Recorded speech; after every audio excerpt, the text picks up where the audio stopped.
Hello, everyone. Welcome back to another episode of the Craft of the Draft podcast. We're here on a very nice Monday morning in the studios of Radio Karam. If you can watch us on YouTube at the moment, or if you're listening, you can just take our word for it. But we're back for another episode and another a huge week. In terms of weeks of football, this is probably our biggest so far in terms of variety.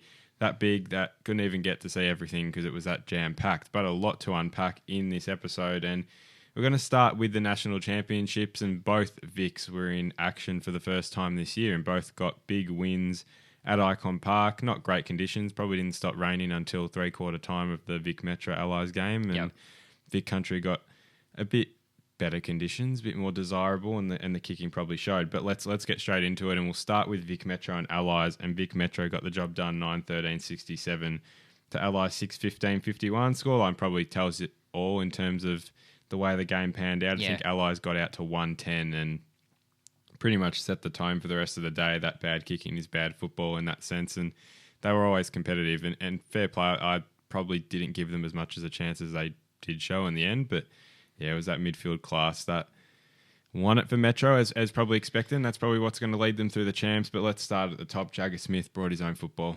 Yeah, it was the Jagger Smith show, wasn't it? I was saying to someone last night, when Jagger Smith gets drafted, you're going to probably play the Moves Like Jagger song because of the natural comparison, but he literally does have moves. The way he contorts his body is really, really impressive, and it was another performance to add to his resume, which across the last 3 weeks has really grown. Obviously, the 50 disposal game, the 40 disposal game, I think 32 disposals for Vic Metro. So not only is he able to find the footy, but I thought it was quite damaging when he did get it. So another Jagger Smith masterclass. Yeah, it was all the typical Jagger moves, evasive, agile. I mean, he was unselfish at times when he went inside 50 as well, just finding the best option. And there was those moments of poise from him, and yeah, you can't want anything more than someone like that around the contest, really. But that was a 5-star performance from him. And I think our next, on our votes, our next one down, Murphy Reid, that was an outstanding first game from him, and something to really build on. Just typical, similar to Jagger in the sense that they're very silky players and they understand space around them so well to assess where they are, especially outside 50 in that danger area where you can find that next kick in. I just thought he was so effective and elusive, found the best option, well composed. It was a very prototype Murphy Reid game. Yeah, composed. I think you've hit the nail on the head there.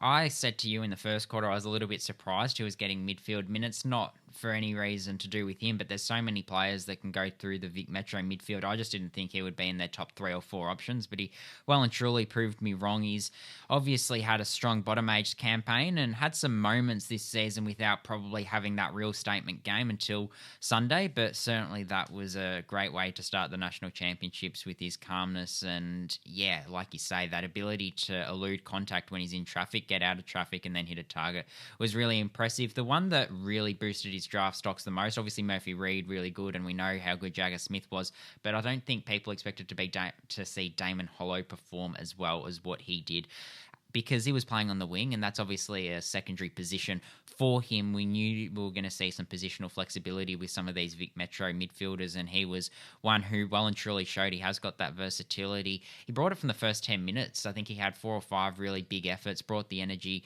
and yeah, has that speed, which he showed as well, and used the footy with class and had cleanliness that belied the wet conditions. Yeah, well, finished with 21 touches, and I just thought that game from the inside where he's got that natural burst out of stoppage just translated to the outside. It was simple. It was just someone who took it on really well. Yeah, and like you said, he brought that energy from the first 10 minutes, had a bit of a lower patch, as in the second quarter, but picked it right up again and was so productive with his work rate. And I mean, glad he adds that extra bit of versatility to his skill set now that he can play on inside and outside, but also kicked.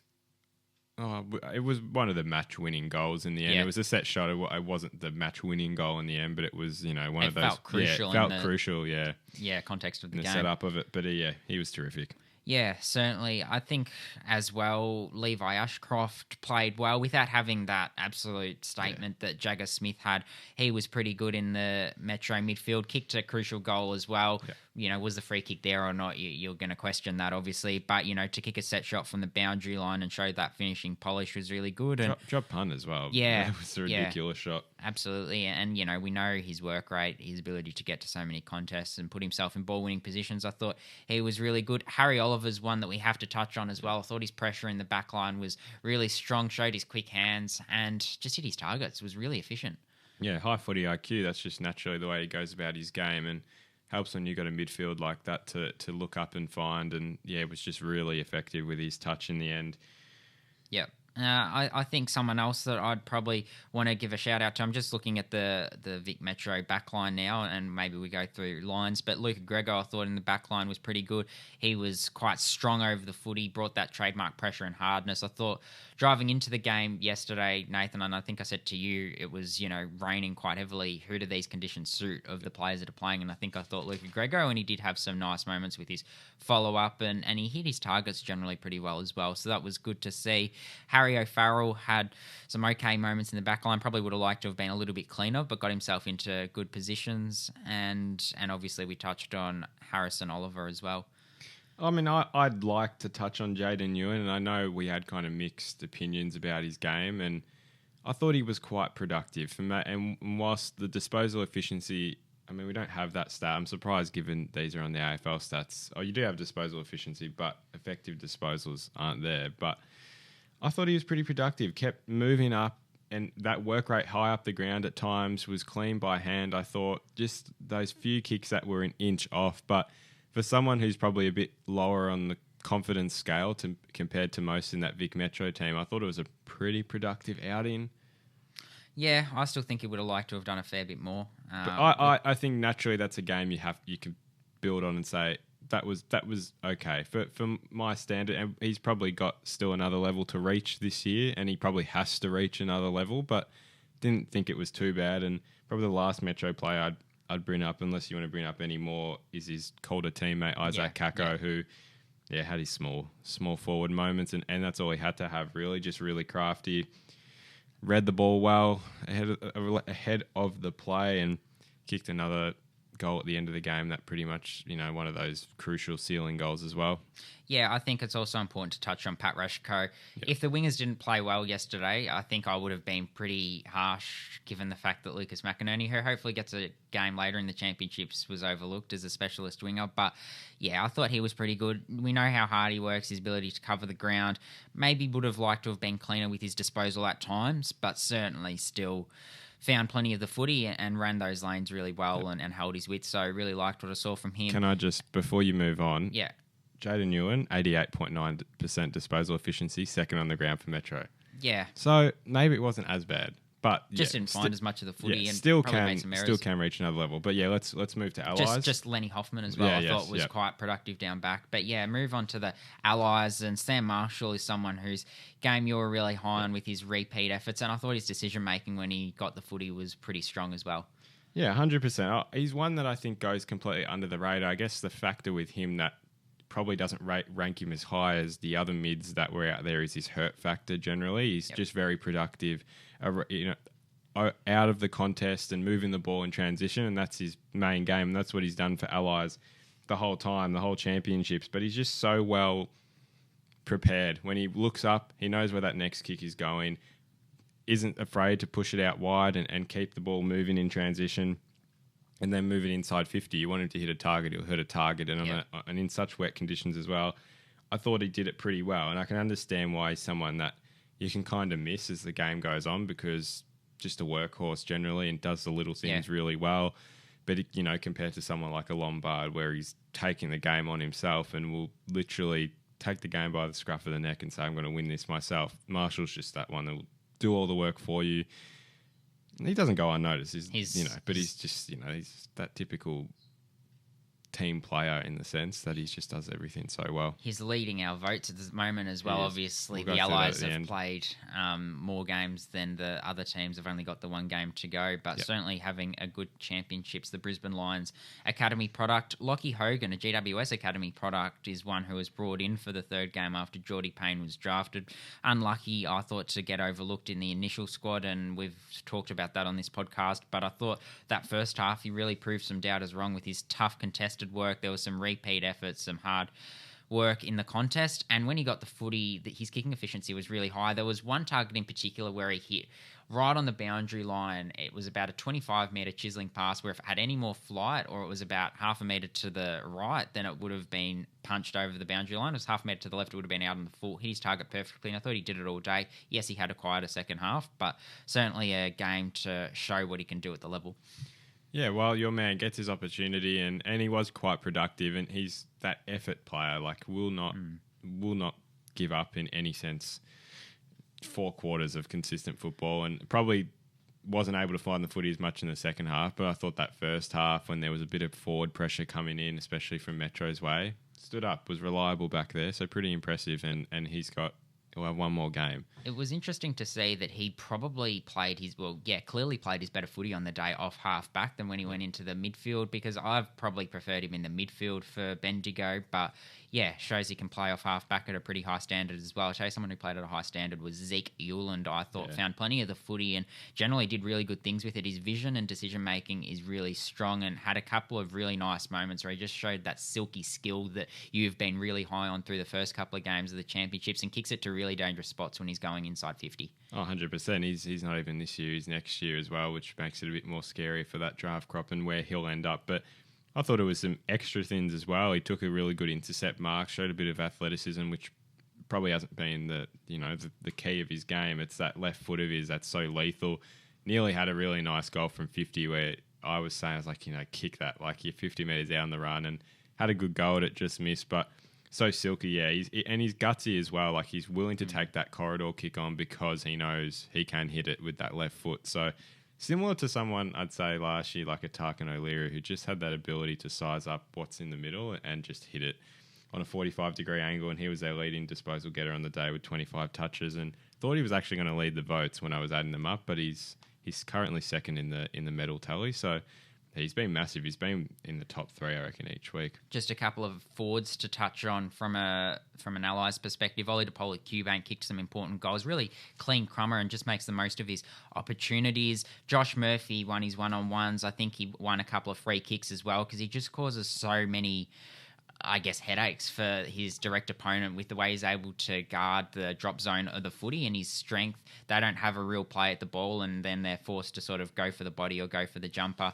So, yeah, kicked a couple of crucial goals, including one that sort of kept them in it for a little bit longer than you probably expected them to be in it. And then, obviously, Job Shanahan took some nice marks as well, although he didn't kick a goal on the day. No, and that's probably been, like, that's the last 2 games with Job. They've just been so productive, but probably haven't really got the reward for effort. So that's the frustrating thing with their performances. I think one more opportunity. I'm hoping one of those 2 has a big bag, to be quite honest. That's my honest thoughts. I'll quickly, before you move on to the next game, I'll go through the votes. Yep. So for the Allies, 5 votes went to Sam Marshall, 4 went to Zeke Euland, 3 to Josh Murphy, 2 to Lockie Hogan, and 1 to Daniel Annable, who we didn't touch on, but he's super, super reliable in that midfield and was standing up. That was Dan Annable's game, and he's been doing that the last 2 as well. For Metro, Jagger Smith takes the 5, Murphy Reid takes 4, Damon Hollow takes 3, Harrison Oliver with the 2, and Levi Ashcroft with 1 vote. Now, Vic Country and SA, which was... pardon me, which was equally a pretty entertaining game, and it did end up pretty close come the end of it. I'm loading the scoreline here, but it was 87-79 in favour of Vic Country. And yeah, the Country just kind of had that lead at the start of the game. I think they got it out to 22 points. SA came firing back in that third quarter. It was at 50 apiece at one point. I'm pretty sure they kicked a couple of points to get ahead SA, but then Vic Country, it was just the class that SA typically don't have with their kicking efficiency. Most of the time, Vic Country were able to say, yeah, we'll take this game on and win it. And they did. You talked about the fact that Vic Country were able to skip out to that really strong early lead. Yep. We'll start with Jasper Alger. I thought it was off the back of what he did, particularly in the first quarter. He positions himself so well inside 50. He's got the speed, he's got the smarts, and he's so clean as well. Kicked 2 first-quarter goals, is really proactive, really elusive, and has a really strong skill set for a small forward. So he's averaging 4 goals per game for Caulfield Grammar and had that really dazzling Vic Country trial game as well. Now he's been able to convert it into the national championships. He's a boy that's from Warragul. So he played for Gippsland last year, but now with his Caulfield Grammar commitments, he's up in Melbourne and playing for Oakley, and looking forward to seeing what we get from him for the rest of the championships. Yeah, he seemed to take it to another level, and we saw glimpses of that at Oakley, and we probably both said, is he better off playing in a Gippy team where the talent, the depth isn't there as much compared to an Oakley where, especially with a full team, he's probably going to struggle to have those type of performances in an Oakley team. But he was super crafty. I mean, got himself into space that many times and was rewarded for his ability to find space, getting good spots for his midfielders to find him inside forward 50, and he was efficient as well. And that's what you need to be up forward sometimes. Just kick the goals that you get the opportunity to kick, and he was super good, and that first half especially just set the tone for them early, and that's 3 goals you might not have expected from a player like that ultimately can win you a game. Yeah, no, certainly. Someone else who was pretty productive in that first quarter, I thought, was Harvey Langford. A couple of clearances, 5 disposals, and he set up a really late goal to Joe Berry. Joe Berry himself played a pretty good game, showed his speed. Yeah. But Harvey Langford's second quarter was where he really came into it, I thought, where his ability to link up possession and create some overlap run on transition was really good. His kicking was quite important on the day as well, and took a couple of important marks, or at least created a couple of important overhead efforts and showed his quick hands as well. He's a Dandenong Stingrays co-captain, and his form has been pretty good recently. He's probably just been overshadowed by Cooper Hines, who's been as good as anyone in the Talent League in the last 5 or 6 weeks. So really good to see him get his reward for effort in this game. I'll keep moving because you summed it up pretty well. And Xavier Ivicic is the next one I want to talk about in terms of players who turned it on from the start. But I thought his intercepting presence in the forward half of the ground was terrific. He was so switched on really early, and we know how quick and bursty he is as a player, but was able to just get the ball moving forward, link up, similar to what Harvey Langford did, but I guess in a more contested space. That was Ivicic's game, as he's a bit of a smaller size. But yeah, it was really refined, I thought, with his disposal. I thought at times probably could have got it off a little quicker, and it would have helped him in terms of efficiency moving forward. But I thought he really turned it on. He took on that almost midfield type role, just moving across the ground, but it was really productive. I thought it died off a little as the game went on, but I thought early on he just was switched on compared to most, and he was ready to take the game on. Well, I was surprised to see him play as almost as a full-time midfielder. I certainly expected him to be a forward on the day, and he went to obviously the first centre bounce and pretty much stayed in there for the rest of the day. But he adds that real speedy dynamic to the midfield, and he's a really smart footballer as well. Moves through traffic quite nicely, so it was good to see him have that strong performance. One that it would be remiss if we continued with anyone else now but Toby Travaglia, who was the clear standout player on the day. And I think what he's done this year is every time there's been a big game, he's stood up. Obviously the 2 AFL Academy games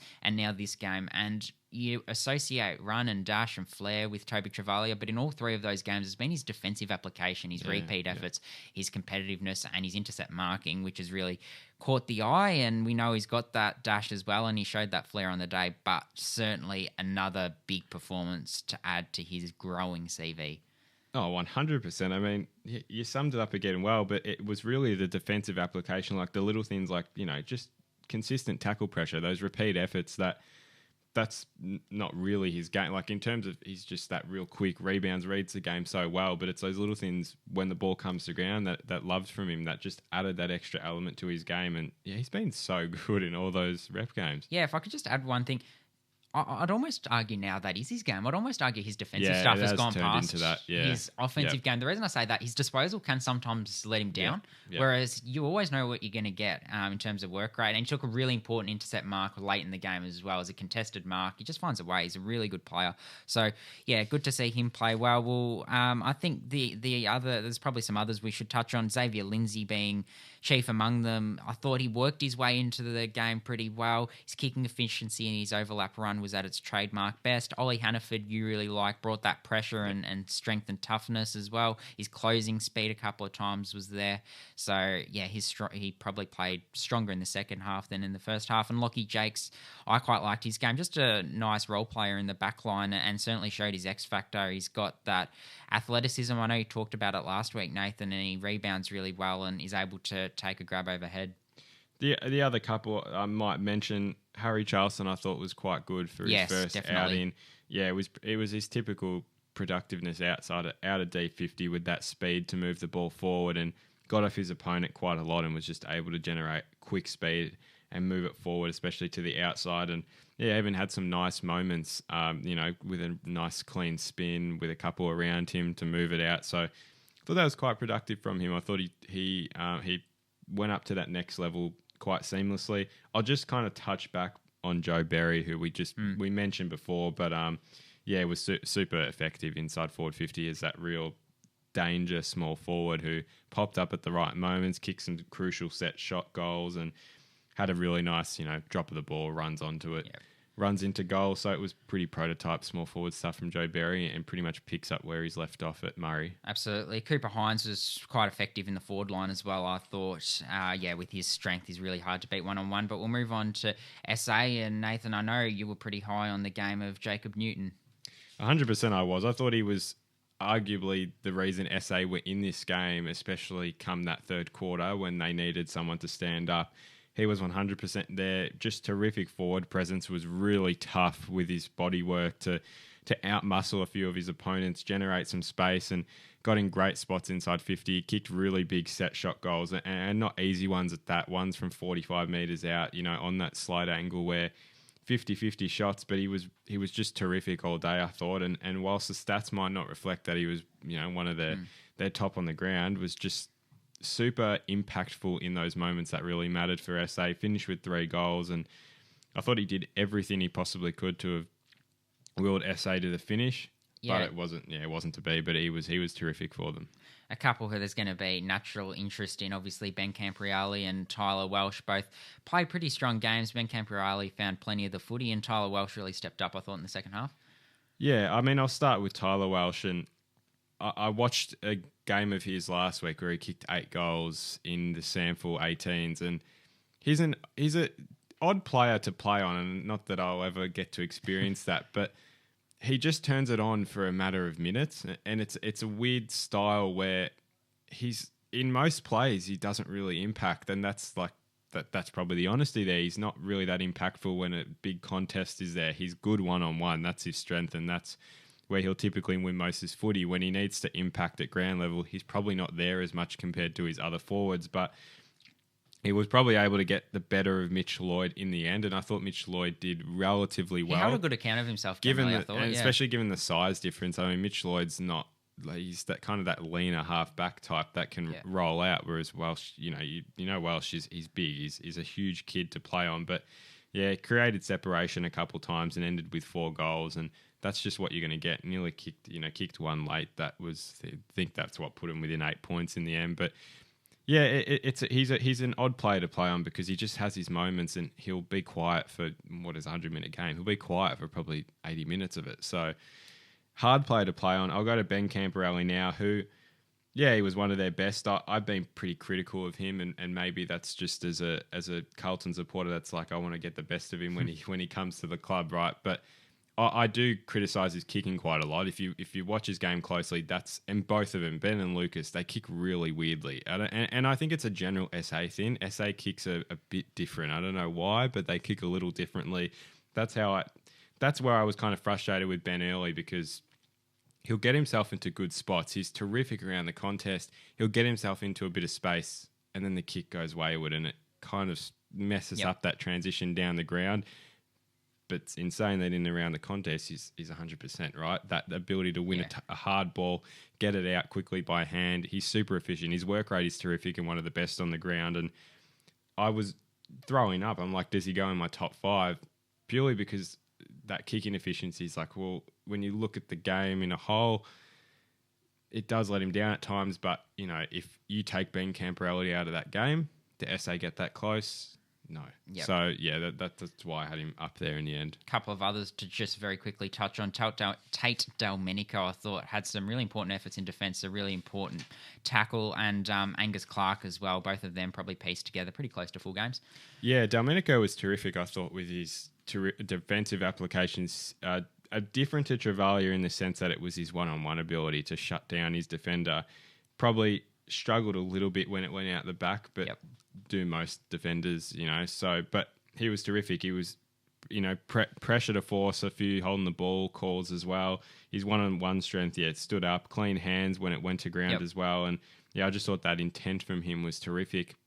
Whether, it shows on the stat sheet again, his opponent probably, I think his direct opponent kicked 2 goals, but I still thought from a defensive standpoint, you need players like that in your team.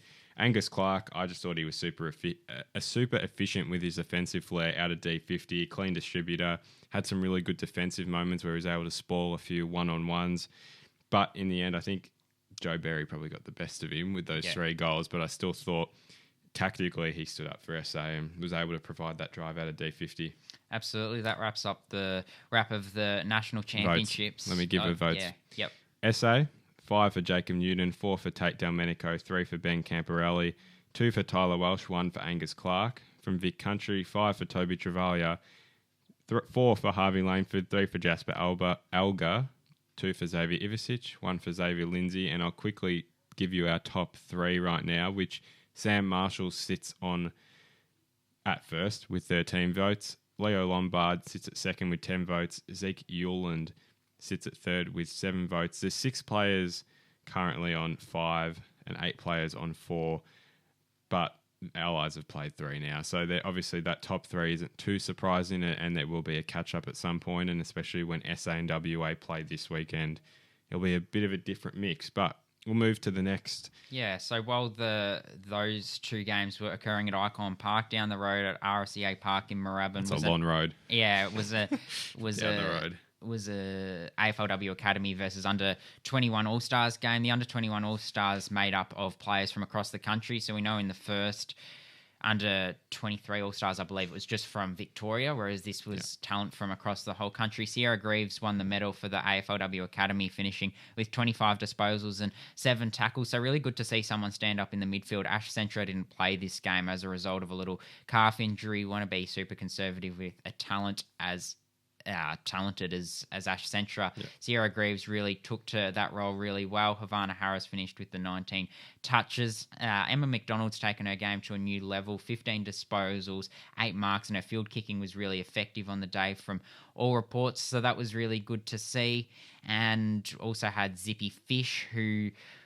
a tackling machine. You don't really associate that with her, but she always produces those efforts, and we know how quick she is as well. Her burst speed's really impressive. Sophie Mackay finished with the 16 disposals as well. Those were probably the main performers on that side of things. And then on the under 21 All-Stars side, Sarah Pousty finished with the 24 disposals, and she won herself the medal for that team. We know how courageous she is. The 6 tackles, the physicality that she brings was on show. Grace Ballany enhanced her stocks as well, 21 disposals, and just showed a little bit more than what we're accustomed to seeing from her. Scout Howden, a strong performance. Likewise from Maggie Marnie. Jazz Sowden was really good in the first half. Daisy Flocker was quite strong as well. And Lauren Jatzak, for the former Northern Knight, who's been playing some pretty good footy for Casey's VFLW side, she finished with 15 hitouts and was the better of the rucks on the day. So good to see her going well. Evie Parker did some okay things, and she had a fellow Eastern Range on the ring in Georgie Brisbane, 10 disposals from the wing. So good to see her showing something a little bit different. Probably hasn't been the start to the season she would like, and we'd love to see her kick some goals and take some contested marks up forward, but shows a little bit of flexibility to her game. So that was the game, and we should say that the AFLW Academy were able to get up in that one, 53-18. Yeah, they certainly were, and that wraps up the AFLW Academy series. That's the 2 games they're played them very far apart, which was a little odd in all honesty, but both are done now, which is great to see. Move now to, on Saturday afternoon, you were at the Metro and Country Girls Trials. So weird trials in the sense that, well, you had that game going on, so most were playing in that, so it was a very kind of weird setting. Yeah. Unfortunately, as you're going to talk about, there were no umpires that turned up, which is a bit disappointing, in all honesty, given the standard. It's not good enough. It is not good enough, and that's something that should never happen again. Especially, I mean, it's Country and Metro trials. If that was the boys, it would never happen. So that's very disappointing that it did happen. But let's talk about the positives of this, and I'll start with the first game of the day, and Rebecca Cloddy was the main standout for Country. I'll let you talk about her first. What was so good about her game, because she has been able to show glimpses of that really high standard of footy at Falcons level. Yeah, certainly. It was her willingness to just take the game on, and her athleticism. Every time she got the footy, she did look to take meters. Was there a little bit of, I don't want to say selfishness, but, her wanting to really stand up on the day? There probably was a little bit of that. She could have given first option at times, but she certainly put a really strong case forward. The only thing that probably let her down was her field kicking. She kicked a couple of balls out on the full and was a little bit messy at times. It is always hard to kick when you're at full speed, particularly when you're as quick as what Rebecca Cloddy is. And she's also a tenacious tackler. So just, brought both of those elements to the game that we know that she's got. And like you said, we've seen it at Falcons level. Talk me through some of the bottom ages on the day that could possibly end up on a Country or Metro list in their bottom age year. So who were those players who had a good day out? Yeah, and it was an interesting one because most of the bottom ages played in the first game, so it looked like that was a game where you sort of wanted to see, can these top ages really stand up against bottom ages? Because obviously you expect the top ages to stand out, but there were certainly some bottom ages that were really strong, and I'll start with Abby Hobson, a Gippsland Power product, a marking forward. She's got some real aerial presence. I talked about her last week on the podcast. She just uses her body really well. Finished with a goal from 40 metres out, I think, on the run. But yeah, she presented an option up the line all day and was really hard to beat aerially. Narlo Brothwell did a couple of really nice things. Alice Stoddart was a real standout when she got the footy. She just gains metres for her team and, is really dominant in the air and takes those intercept marks and is a hard tackler as well. So that was on show on the day. So those were probably the main standout bottom ages from a Country perspective. From a Metro perspective, I thought that overall, I think some players worth giving a shout out to. Marlo Graham was really good. She had some really important moments. Isla Baldwin got some midfield minutes, and Eastern Rangers girl, really liked what I saw from her. Geordie Allen, we talk about bottom ages. She was probably the main standout of the bottom age contingent in the first half from Vic Metro. She was really strong overhead. She showed her running capacity and just put herself in ball winning positions, some really dangerous positions. One, holding the ball tackle, which was really crucial, and that just probably typified the hardness that she brought throughout the day. And also, before we move on, just need to touch on Talia Sanger, a really good journey. She's one who had an ACL injury. She's been back for 4 or 5 games now, and her running numbers are better, the Dandenong Stingrays are saying, than what Michaela Williamson and Taylor Gatz were in their draft year. So that tells you how well she's going. So, probably a little bit out of sight, out of mind in recent times just as a result of that injury. But since she's come back, she's been really, really good from a aerobic capacity point of view, and her skills were also excellent on the day, probably as good as they've been. She doesn't have that rust in her game anymore. She's got some footy behind her, and it really showed on the day. So she was probably above the level, and that was good to see. Stella Huxtable, another bottom major to really perform for Vic Country. So that's game 1. Game 2, I'm going to ask you about Metro. Charlotte Miller. Tell me about her game, because probably the main standout for Metro. Yeah, the main standout in the fact that you probably didn't expect a performance from her, being a bottom major from the Western Jets, and there's some stronger names in this team. But she just showed her burst speed, and her ability to shrug off contact was also really impressive. And she's obviously in a team that has struggled this year, but when she was around good players, she was able to really stand up again. And she kicked a really impressive goal from 40. So a strong, complete performance from her, and she's going to be one to watch because, her ability to stand up at the next level and show that speed was really impressive. Georgia Knight was also strong for Vic Metro. She took a really strong mark or multiple really strong marks. Her closing speed was really good, and she steps through traffic so well. We know she brings that energy to the forward line, and she certainly did that as she usually does. Zara Newith, typically strong and clean down back for Metro as well, the bottom-aged Oakley Charger key defender. On the Country side, a few Murray girls that impressed in Holly Egan and Rain Dodd, and Gemma Reynolds as well for that, for the Stingrays as well. But tell me about those three and had very productive seasons up to this point, so it's no surprise really that they've just come in and translated that at rep level. No, it certainly isn't. And Holly Egan's move to the backline has proved a masterstroke because since she's gone back there, she's been a real general down back, both for Murray, but then she's also shown she's able to do it for Vic Country. She just patrols the backline really well and is that player who just intercepts the ball and keeps pressure on when Vic Country have got it in their forward half and is able to relieve pressure when it's in their back half, just with her composure and her ability to hit a target and her calmness when the ball hits the ground as well. But it's her bravery overhead that was probably the one wood of her game, as it usually is. Rain Dodd, yeah, certainly one to keep an eye on, and we've talked about Rain and Constance throughout the season, but yeah, she took some really strong marks, put herself in dangerous positions, and her tackle pressure and energy was really important, so she's really building some nice form as well. They've got some talent up there, the Murray Bushrangers, despite the outcomes of the games not necessarily showing that. And then, yeah, Gemma Reynolds' first half in the midfield was exceptional. She played the second half down back, but yeah, her cleanliness and her ability to step through traffic was what made her game so good. Also, just want to touch on Sienna Hobbs, probably another one in a similar vein to Charlotte Miller that, you know, wasn't necessarily expected to have a huge game, but you give these girls opportunities and they're happy to stand up. Took 3 or 4 really strong contested marks, some lead-up marks as well. Her pressure was really good and her ability to step through traffic and her poise when she had time to make decisions was quite strong. The Allies play Vic Metro. It's the first game of the Girls Championships on the 29th of June, so still a bit of time to go, and then Queensland play Vic Country on the 7th of July. Before we finish, and like I remembered, we have to do our Talent League tips, as there is Talent League coming up. Tipping currently, I actually had to go back 2 weeks and recount everything, but I'm leading by 2 in total, 78-76. I lead by 4 in the boys. You lead by 2 in the girls. So still tight. It's actually like identical to last year pretty much. This is where we sat. But on the Friday night for the boys, starting with the boys, Dandenong play Oakley at Frankston. Yeah, I just think Dandenong's going to be a little bit too strong in this one. So do I. Murray and Gippy at Port Melbourne on Saturday. This will be pretty interesting watch, I reckon. This will be a good battle. I think it'll be really tight, but I think Murray will just have that depth. I'm going to say Gippy just to split things up. Easton and Calder at Box Hill on Saturday.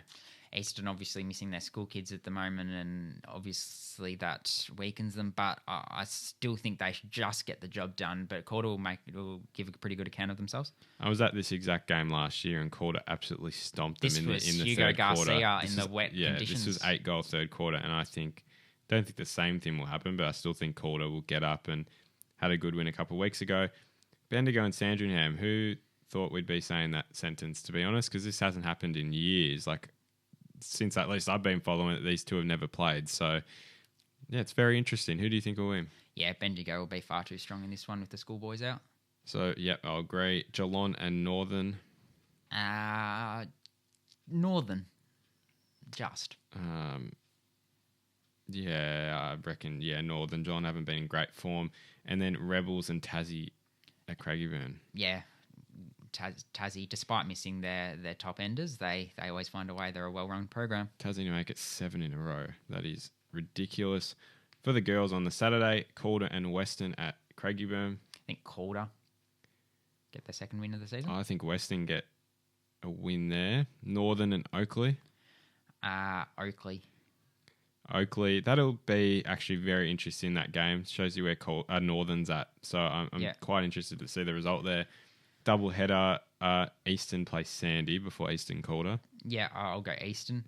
So will I. Tassie play Murray at Craigieburn. Tassie? Yep. Tassie as well. And then Rebels play Bendigo at Windy Hill.